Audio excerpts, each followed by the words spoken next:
তো গল্পটা শুরু হচ্ছে দুই বন্ধুকে নিয়ে, বন্ধন আর বিট্টু।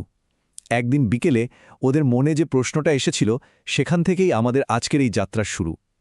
চলুন ওদের সাথে আমরাও একটু বোঝার চেষ্টা করি কিভাবে বিশ্ব অর্থনীতির এই বিশাল খেলাটা আসলে চলে।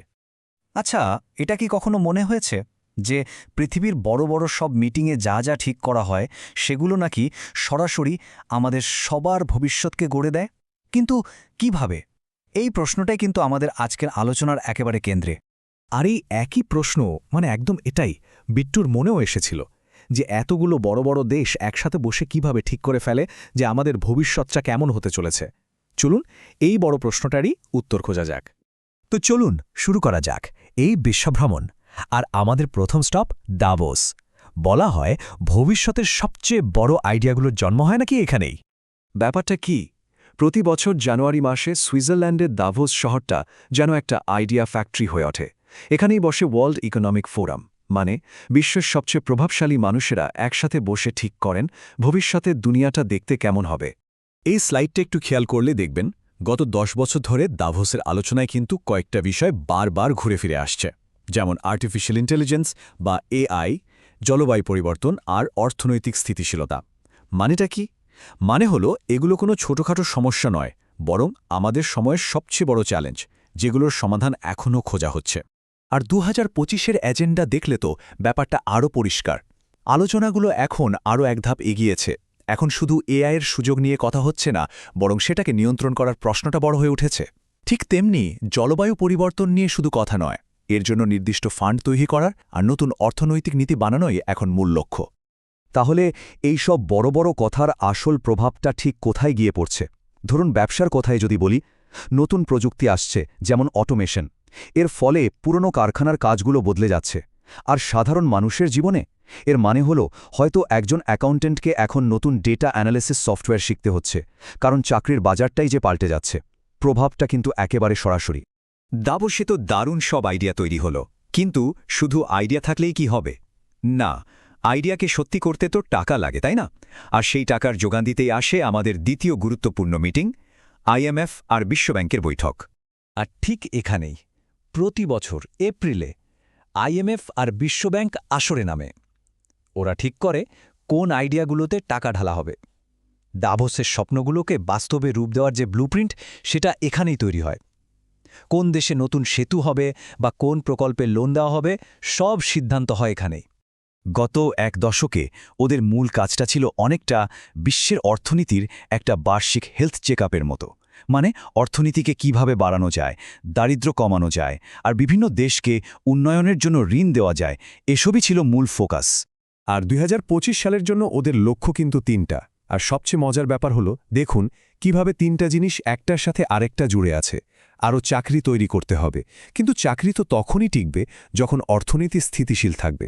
আর অর্থনীতি তখনই স্থিতিশীল হবে যখন দেশগুলো একে অপরকে সহযোগিতা করবে। পুরো ব্যাপারটা এভাবেই কাজ করে। আর এই সিদ্ধান্তগুলোর প্রভাব, সেটা তো সরাসরি আমাদের জীবনে এসে পড়ে। ভাবুন, যখন একটা বড় ব্রিজ বানানোর প্রজেক্ট পাশ হয়, তখন কি হয়? শুধু তো সিমেন্ট বা রডের ব্যবসায় বাড়ে না, আশেপাশে ছোট ছোট খাবারের দোকানগুলোরও বিক্রি বাড়ে।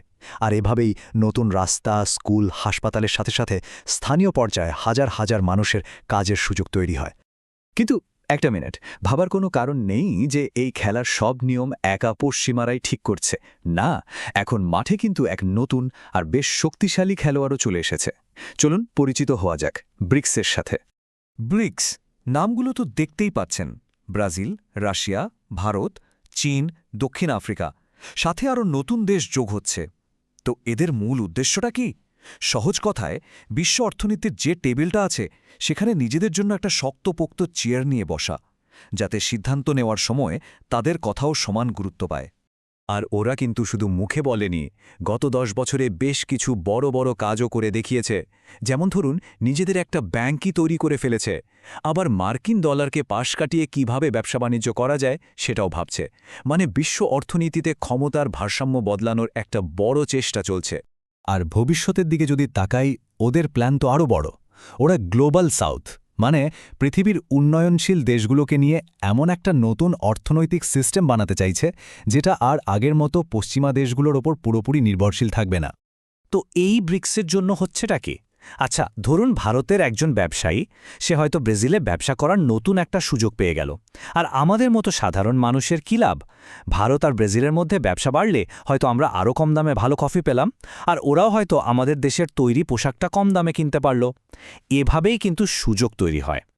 আচ্ছা, আমরা তো এতক্ষণ 3টা আলাদা আলাদা মিটিংয়ের কথা শুনলাম, তাই না? দাভোস, আইএমএফ, ব্রিক্স, সব কেমন ছাড়া ছাড়া লাগছে, তাই না? কিন্তু এখানেই তো আসল মজাটা। এবার চলুন এই পাজেলের টুকরোগুলোকে একসাথে জোড়া দেওয়া যাক। পুরো বছরের এই ঘটনাগুলোকে যদি একটা টাইমলাইনে দেখি, তাহলে ছবিটা একেবারে জলের মতো পরিষ্কার হয়ে যাবে। দেখুন, বছরের শুরুতে জানুয়ারিতে দাভোসে জন্ম নিল একটা আইডিয়া। এরপর এপ্রিলে আইএমএফ সেই আইডিয়াকে বাস্তবে আনার জন্য একটা প্ল্যান বানালো। আগস্টে ব্রিক্স তার বিকল্প শক্তি নিয়ে সেই প্ল্যানকে একটা চ্যালেঞ্জ জানালো। আর বছর শেষে বসে হিসেব নিকেশ, পরের বছর আবার একই গল্প। খেলাটা এভাবেই চলে। আর বন্ধনের এই কথাটা শুনলে পুরো ব্যাপারটা একবারে পরিষ্কার হয়ে যায়। আজ যে সিদ্ধান্তটা ওই বড় বড় এসি রুমে বসে নেওয়া হলো, কালকেই সেটা প্রভাব পড়বে শেয়ার বাজারে। আর ঠিক তার পরদিনই সেটা সরাসরি আমাদের জীবনে, আমাদের রান্নাঘরে, আমাদের চাকরির বাজারে ঢুকে পড়বে। বিট্টুর কথাটা কিন্তু আমাদের সবারই মনের কথা, তাই না? আমরা হয়তো খবরটা দেখি বা পেপারে পড়ি, কিন্তু পর্দার পেছনে যে আমাদের সবার ভবিষ্যৎটাই ঠিক করে দেওয়া হচ্ছে, সেটা কি আমরা সবসময় খেয়াল করি? কিন্তু এখানে গল্পের শেষ নয়, বরং আসল শুরু। ভবিষ্যৎ হয়তো লেখা হচ্ছে ঠিকই, কিন্তু প্রশ্ন হলো কলমটা কার হাতে থাকবে। যদি এই পুরো খেলাটা বোঝা যায়, যদি এর নিয়মগুলো জানা থাকে, তাহলে কিন্তু সেই ভবিষ্যতের গল্পটা আমরাও লিখতে পারি। আর এটাই বোধহয় এই পুরো বিশ্ব ভ্রমণের সবচেয়ে বড় শিক্ষা।